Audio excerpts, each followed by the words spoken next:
Hinebra nakakuha ng Malaran sa abandon na player. Good addition ito para sa team.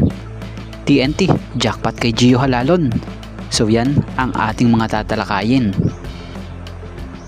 Gio Halalon, putok na putok ang rumors about sa next destination nito matapos makitang nag-e-ensayo kasama ng TNT tropang 5G. So malinaw na si Gio Halalon ito dahil kita naman sa mukha. So kasalukuyang under contract pa sa Northport itong si Gio hanggang September 30. So kung maalala nyo itong si Gio Halalon ay nasa linya ng sitwasyon para i-trade sa Blackwater kapalit ni Justin Chua. Ngunit ito ay nakapending na kung sa ay batay nga sa naging dahilan via tiebreaker times credit po na sinasabi rito na pending trade. Blackwater will acquire Gio Halalon, Northport will acquire Justin Chua. Trade papers have been submitted to the PBA office and are now awaiting approval. According to the multiple sources closely monitoring the situation. So dahil nga tumatakbo ang oras at nalalapit na rin ang maging unrestricted free agent si Gio, mukhang maaga pa lang kumilos na ang player na to. At ito nga, so matatandaan namang matagal nang interesado makuha ng TNT si Gio Halalon. Particularly matapos magka-knee injury itong long time floor general na si Jason Castro.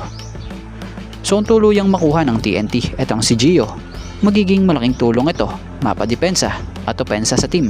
Magagamit nito ang pagiging hassle niya sa laro, lalo't ganitong player ang siyang bagay na bagay sa sistema nitong si Coach Chot, yung buo ang loob.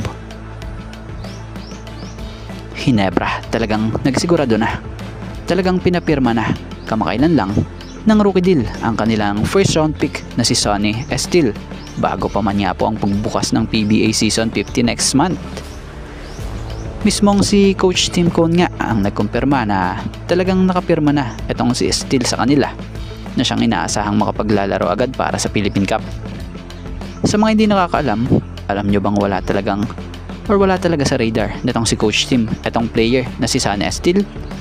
Pero nang nireview nga raw po di umano nito yung clips ng naging performance sa nangyaring PBA Draft Combine, nakita ni Coach Tim itong 6'3" forward athleticism na may mataas na potensyal at ability to run the floor and attack the basket as reason for the pick. So inaasahan nga sa Hinebra na makatutulong sa team yung pagiging hassle nito at yung kanyang defensive effort.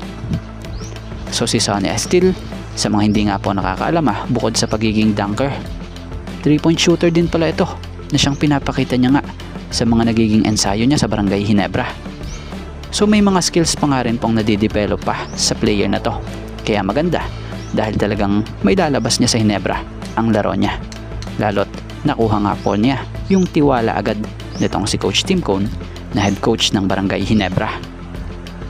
Siya nga po pala, karagdagan lamang, may napansin tayo para nga po palang Malaran sa abando rin pala ang laro nito. Same height, same move, pati nga kung tumakbo at yung body language niya, para sa opinion ko hindi nagkakalayo, kumbaga may pagkakahawig. Pero kayo, ano ang opinion nyo?